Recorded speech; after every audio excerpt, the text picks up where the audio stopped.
gedhe lho lupa teksek ngono piye? Hah? Ora mikir to kowe?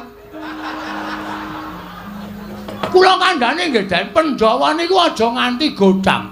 Merga Pandhawa niku nuwun sewu, 5 cacah iki wis ngrambangke dhewe-dhewe. Ndara Puntadewa kuwi nuwun sewu.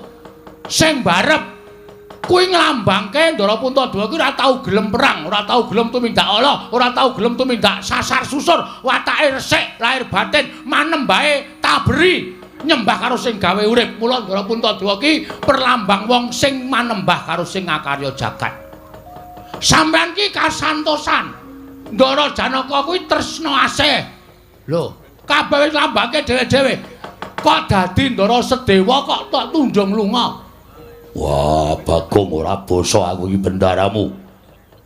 Kowe kudu nganggo tata krama ora basa karo aku. Tuwa sapa Werkudara to, Bang? Tuwa kowe. Nah, aku ora basa ora masalah. Ora bakal kualat karo kowe. Kowe iso kaya ngene iki mergo aku sing budidaya. Kowe iso dadi satriya, sampeyan iso lengganing Jodipati nek aku ora ngewangi babat Wanamarta jaman semono. Apa entuk Pandhawa negara Ngamarta? Kowe ngewangi apa? Kowe meneng wae cangkepe ra satriya.